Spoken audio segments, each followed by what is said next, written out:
You just ate. You feel that pull toward the couch, that heavy warmth telling you to sit down, put your feet up, let the meal settle. You've earned it. So you sink into the cushions and reach for the remote. That decision, the one you just made without thinking, is quietly aging your body faster than almost anything else you do all day. Here's what I finally understood after 58 years of getting it wrong. The 20 minutes right after you eat are not rest time. They are the single most powerful window you have to control how fast you grow old, and almost nobody is using it.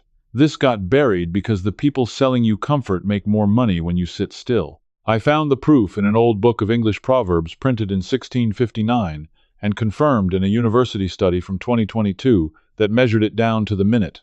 And the best part is you need no gym, no equipment, nothing but the floor under your feet, and about the same amount of time it takes for a commercial break. I remember the exact moment this hit me. It was a Sunday, at my mother's table years ago. She'd finished her plate, stood up, and started clearing dishes while the rest of us collapsed into our chairs like we'd run a marathon. I thought she was just restless. I thought sitting was the reward. I had it completely backward, and it cost me more than I want to admit. Let me tell you what's actually happening inside you right now, in the minutes after a meal. Because once you see it, you cannot unsee it. When you eat, especially anything with bread, rice, potatoes, pasta, or sugar, your body breaks it down into glucose and dumps it into your blood. Within about 15 to 30 minutes, that glucose starts to climb. It's supposed to climb. That's normal. What matters is how high it climbs and how sharply it spikes. A gentle rise and a gentle fall is a body doing its job. A steep spike, over and over, meal after meal, year after year, that is the quiet machinery of aging. Because here's the part almost nobody explained to me. When your blood sugar spikes high, that extra sugar doesn't just float around harmlessly. It sticks. It literally attaches itself to the proteins in your body, the collagen in your skin, the proteins in your eyes, the walls of your blood vessels. Scientists have a name for what forms when sugar binds to protein like that. They call them advanced glycation end products. And they gave that clunky term a very fitting shorthand. The shorthand is AGES, ages, because that is exactly what they do to you. Think of what happens to a piece of bread in a toaster, or the crust that browns on a roast, or the way an apple turns brown and stiff on the counter. That browning is sugar reacting with protein. Now understand that the very same reaction is happening inside your body every single time your blood sugar spikes and stays high. Your collagen browns. It stiffens. Skin that used to bounce back starts to sag and line. Blood vessels that used to be flexible turn brittle. This isn't a metaphor. Researchers can measure the buildup of these compounds in your skin, and the more of them you carry, the older your tissues behave, no matter what the calendar says. I used to think wrinkles and stiffness were just time, just the price of years. But time isn't the only thing doing this. Sugar spikes are caramelizing you slowly from the inside, and I spent decades pouring gasoline on that fire without knowing it. Big meals, then straight to the recliner, letting every spike run as high and as long as it wanted. So the question becomes obvious. If the spike is the damage, how do you flatten the spike? And that answer is where this whole thing turns, because the fix is older than any of us, and it was hiding in plain sight the entire time. There's an English proverb, and you may have heard a piece of it. After dinner, sit a while. After supper, walk a mile. I always thought it was just a cute little rhyme, the kind of thing grandmothers say. But I went looking, and I found it printed in a collection of proverbs assembled by a writer named James Howell, published in London in 1659. That's over 360 years ago. People back then didn't have blood sugar monitors. They didn't know what glucose was, but they knew, from generations of watching their own bodies, that moving after a meal made them feel better, sleep better, and stay healthier into old age. They encoded that knowledge into a rhyme so it wouldn't be forgotten. And it almost was forgotten anyway. In much of the world, the walk after eating wasn't a rare thing. It was the rhythm of daily life.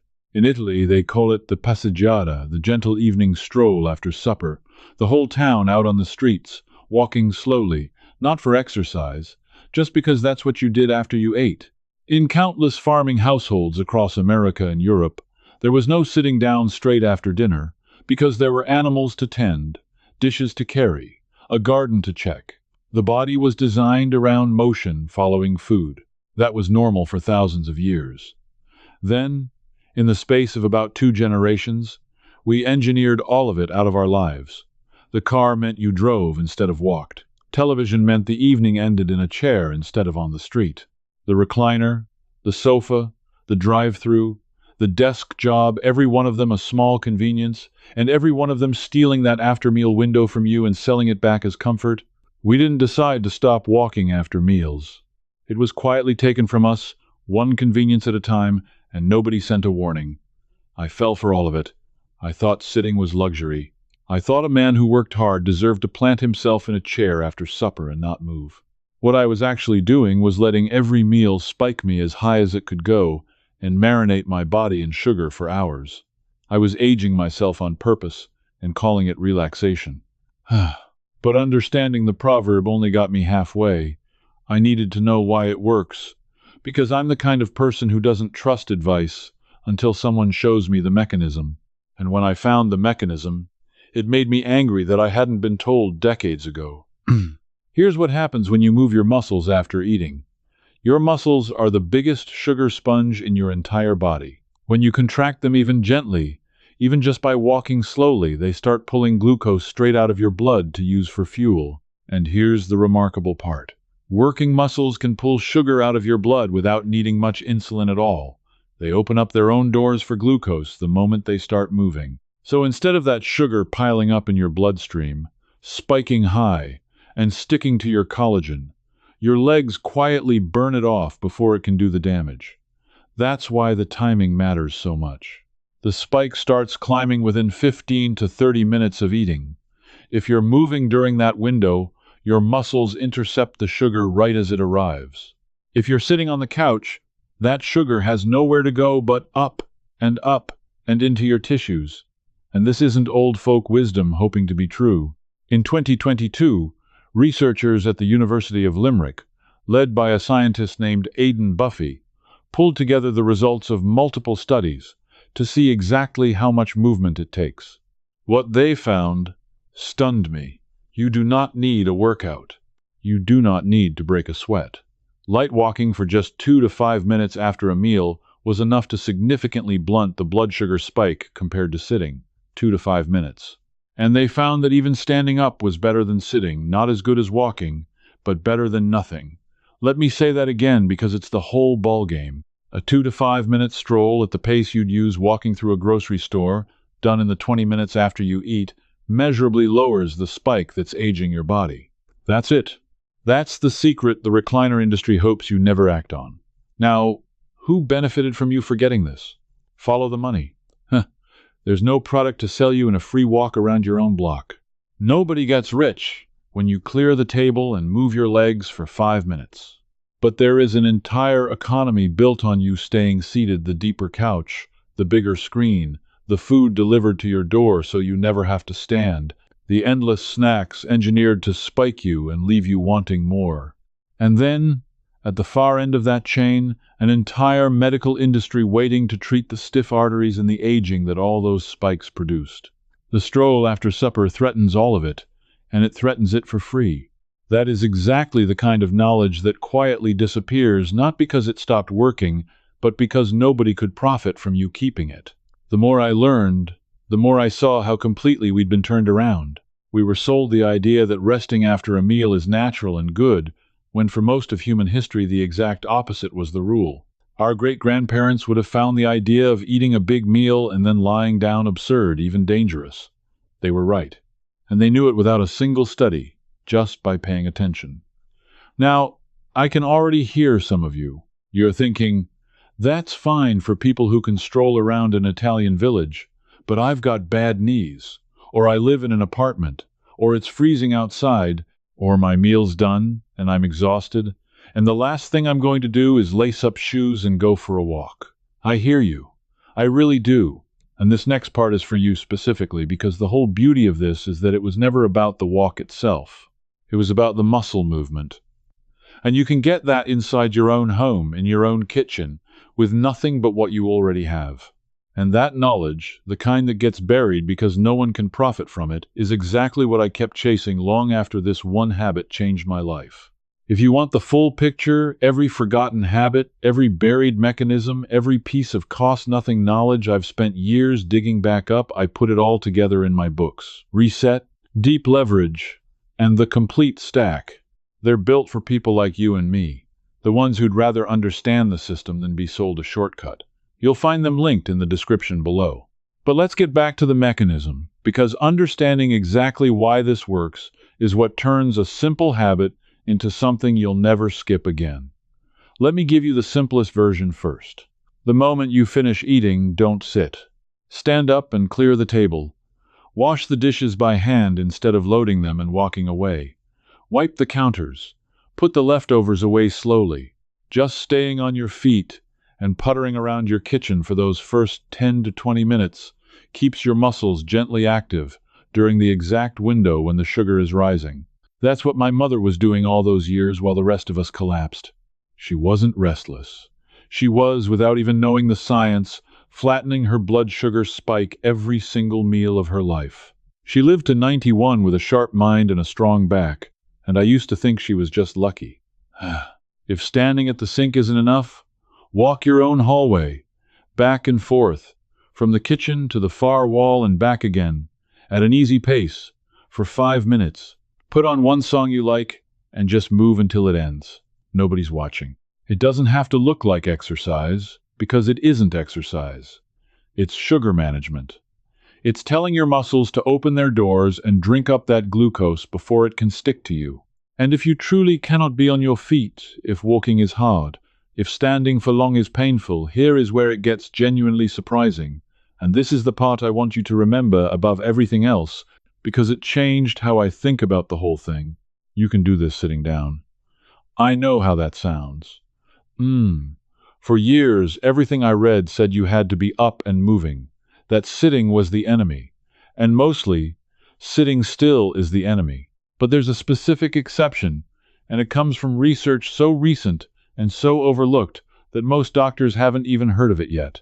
In 2022, a team of researchers at the University of Houston, led by a physiologist named Mark Hamilton, published a study on a muscle most people have never thought about in their lives. It's a muscle deep in your calf called the soleus. It runs from just below your knee down to your heel, and it's one of the muscles that lets you push up onto the balls of your feet. Hamilton and his team discovered something almost nobody expected. This one muscle, the soleus, has an unusual ability. It can keep burning fuel, burning the glucose right out of your blood for hours, gently, without tiring out, and it can do it while you are seated. They gave it a name. They call it the soleus push-up. And here is how you do it, right now, in whatever chair you're sitting in.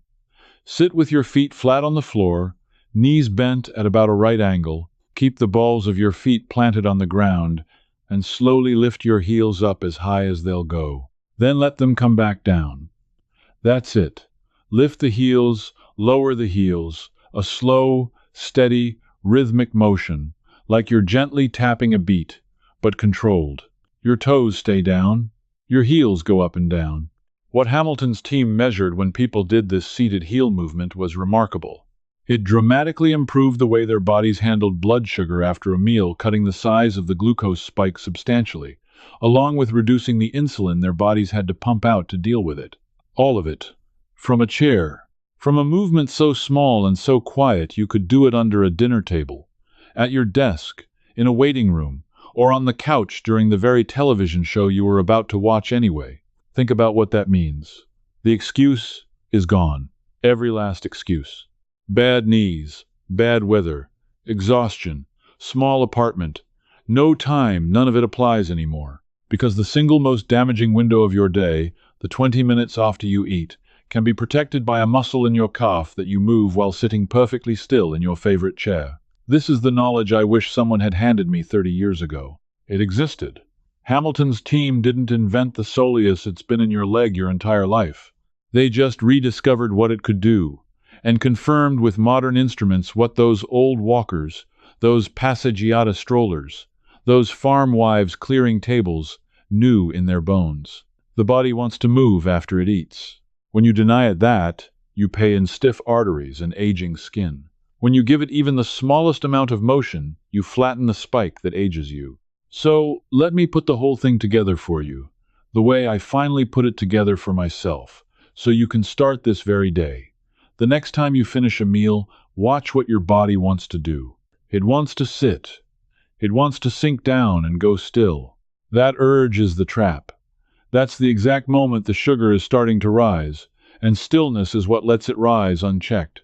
So instead, for the next 10 to 20 minutes, you move. Not hard. Not sweating. Just moving. If you can walk, walk. Clear the table, do the dishes, stroll your hallway, take a slow lap outside if the weather's kind, even 2 to 5 minutes counts, and 10 to 15 is better. If you can't walk far, stay on your feet and putter. And if you can't be on your feet at all, sit down, plant the balls of your feet, and pump those heels up and down in a slow, steady rhythm for as long as you comfortably can, ideally while that meal is settling in the first 20 minutes. Do that after your biggest meals, the ones heaviest in bread, rice, pasta, potatoes, and sugar, because those are the ones that spike you hardest. Do it consistently, meal after meal, and you are quietly shutting down the single biggest source of that internal caramelizing that stiffens your vessels and lines your skin. I want to be honest with you about what this did for me, because I was the biggest skeptic of all. When I first read about the after-meal walk, I rolled my eyes. It sounded too simple to matter. Walk around the block, big deal. But I'd spent so many years feeling that heavy, foggy, sleepy slump after every big meal that afternoon crash where I could barely keep my eyes open at my own kitchen table. So I tried it, mostly to prove it wouldn't work. I started clearing the table and walking my driveway for 10 minutes after supper. Within about 2 weeks, the after-meal fog started lifting. The slump got smaller. I slept better. I wasn't imagining it, and it wasn't a coincidence. That fog was my body drowning in a sugar spike, and moving was draining it off before it could pull me under. That's the thing about spikes nobody tells you. It's not just the long-term aging. It's the day-to-day. That crushing tiredness after lunch that makes you feel old at 3 in the afternoon. A huge part of that is the spike and the crash. Flatten the spike and the crash goes with it. You feel younger this week, and you age slower for the years to come. One habit, both rewards. And it costs nothing. That's the part that still gets under my skin. This isn't a supplement. It isn't a device. It isn't a program with a monthly fee. It's a rhythm human beings kept for thousands of years and then handed over, without a fight, in exchange for a softer chair and a bigger screen. We gave away one of the most powerful anti-aging tools we ever had, and we didn't even get told what we were giving up. Let me leave you with the fuller shape of that old proverb, because now you can hear it the way it was meant. After dinner, sit a while. After supper, walk a mile. Notice the wisdom hidden even in the difference. After a lighter midday meal, a short rest was fine. But after supper, the big evening meal, the one most likely to spike you before a long night of stillness, that's when they insisted on the walk. The mile. They knew which meal did the most damage, and they aimed the remedy right at it. 360 years ago, in a book printed in London, someone thought that little rhyme was important enough to write down so it would survive. It nearly didn't survive. But you have it now. Here's the truth I finally made peace with. Aging isn't just something that happens to you. A big piece of it is something you're doing, quietly, several times a day, every time you eat, and then go still.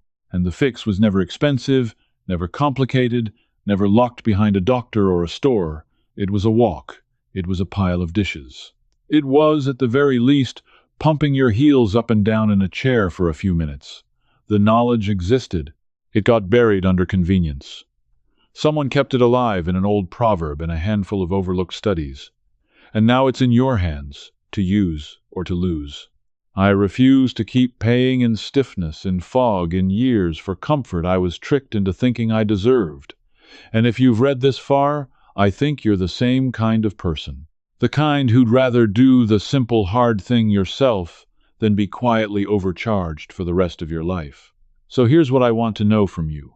When you were growing up, was there someone in your house who always got up right after the meal and started moving, a mother, a grandmother, a father who couldn't sit still after supper? Did you think they were just restless, the way I did? Tell me about them in the comments. I read them, and I think a lot of us are about to realize those people knew something we forgot. If you want more of this, the practical, cost-nothing knowledge that got buried because nobody could sell it back to us, then come along with the rest of us who are digging it back up, one forgotten habit at a time. There's a whole world of this waiting. Next time, I'm going to show you the forgotten reason our grandparents drank a small glass of something sour before their heaviest meals, and the 2022 research that finally explains why it flattened their spikes before the food ever hit the table. You won't want to sit through a single big meal the old way again. Move first, then rest. Your future self is already thanking you. This video showed you why those 20 minutes matter. But inside the old way society, I walk you through the full after-meal routine, minute by minute. And if something doesn't fit your day, ask me directly. I answer you myself. You won't be doing it alone. Folks like you are already inside. Just point your phone's camera at the code on the screen, and you can cancel any time with one click.